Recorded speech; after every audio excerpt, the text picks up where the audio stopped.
Mas fibromialgia tem cura?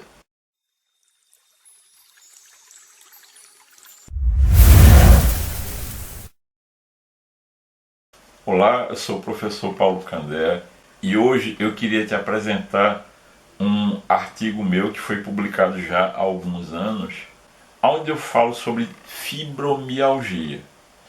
Fibromialgia é uma doença autoimune e que, segundo muitos, não tem cura.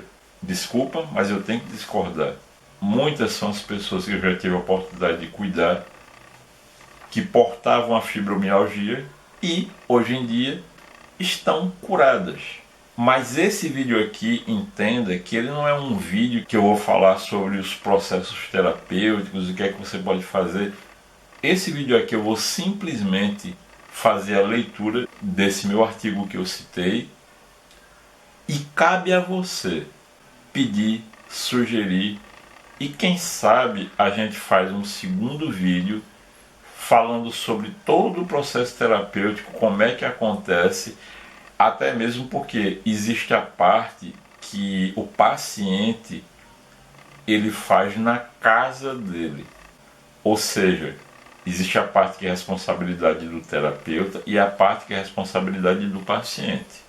Então eu convido vocês agora a me acompanharem na minha leitura que eu vou fazer desse artigo que eu considero tão importante para todos vocês. E um grande abraço a todos, excelente início de semana, muita saúde, muita paz, tchau, tchau. Fibromialgia, mais um mal do século.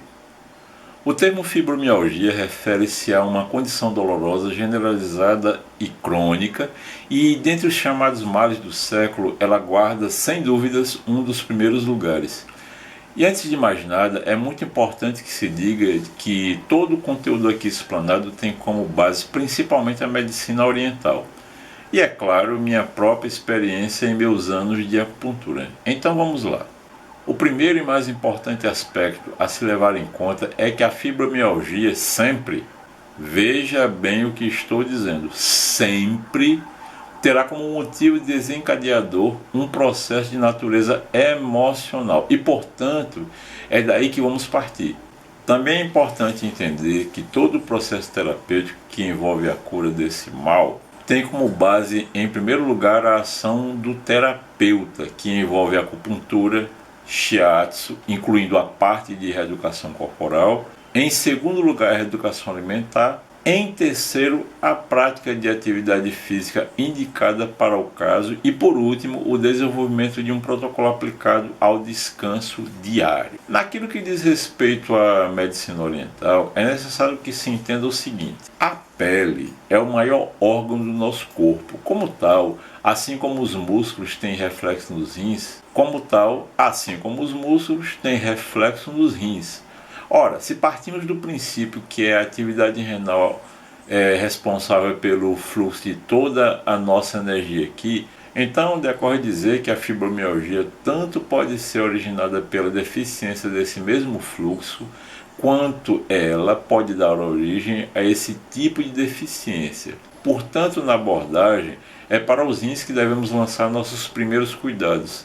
São eles os quais devemos voltar a nossa atenção em primeiro lugar. Observe que ainda há pouco falamos da relação existente entre a saúde renal e esse tipo de distúrbio, que tem como ponto de origem, preste bem atenção nisso, fatores psíquicos e emocionais. Essa é uma das razões pelas quais a depressão tanto pode dar origem à fibromialgia, quanto essa sempre ensejará o surgimento de processos depressivos, sendo o sexo feminino o mais atingido.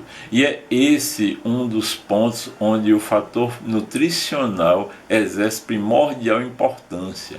Pelo pouco dito até agora, já podemos elencar alguns pontos nevrálgicos pelos quais iniciamos a abordagem terapêutica. Primeiro, a manutenção da saúde renal no estabelecimento de uma ingestão mínima diária de água, de pelo menos 2,5 a 3 litros. Segundo, a inserção na rotina alimentar de complexo vitamínico, em especial a vitamina B3. visto que 100% dos pacientes de quadros depressivos apresentam uma deficiência dessa vitamina. Terceiro, um dos fatores que faz com que a mulher seja mais atingida também deve-se ao fato dela ter o seu eixo hormonal mensalmente alterado, em razão da menstruação, claro, sendo a sua regulação realizada mediante o uso alimentar do gergelim preto e da quinoa, acupuntura e autoaplicação de shiatsu em um ponto específico para isso. Quarto, o paciente portador da fibromialgia, em 100% dos casos, tem sua frequência cerebral muito elevada, sendo necessário, portanto, a introdução em sua dieta de alimentos que otimizem a produção de beta-endorfinas, principalmente aqueles ricos em resveratrol, como por exemplo o vinho tinto.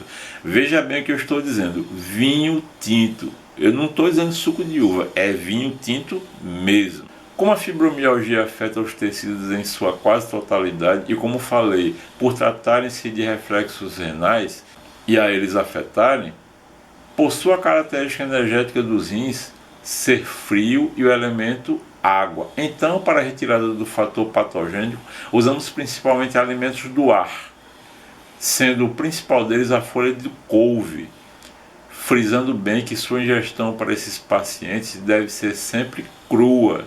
Portanto, nesse tipo de tratamento, ela deve ser encarada como medicação. Desde o primeiro dia de tratamento, a folha de couve deve ser receitada, de tal forma que a seguir discorreremos sobre a forma correta de seu preparo. Retirar o talo e bater no liquidificador com alguma fruta integral, sem retirar a fibra, e em hipótese alguma adoçar, sendo os 30 primeiros dias recomendada a ingestão mínima diária de uma folha, até chegar a 2. No início do tratamento, alguns alimentos são completamente proibidos por funcionarem como pró-inflamatórios, desencadeadores de fatores patogênicos, como é o caso principalmente do açúcar. Nos primeiros dias, a carne vermelha deve ser retirada da alimentação, não porque seja ruim, mas porque, nesse ponto, pelo paciente apresentar elevação dos níveis de uratos, principalmente pela deficiência da ingestão de água e a ausência de atividade física, a sua ingestão só tende a agravar os processos álgicos, ou seja, dolorosos. Mas, uma vez que se restabeleça o equilíbrio hídrico e se inicie a prática física dentro da terapêutica, então a carne vermelha poderá e deverá ser reintroduzida. Bem, isso foi apenas uma pequena introdução, pois ainda há muito a se falar sobre a fibromialgia. Portanto, caso você ache que as informações aqui contidas foram importantes, então comente, e aí sim, continuaremos com esse importante assunto, postando, quem sabe, uma segunda parte. Bons estudos a todos!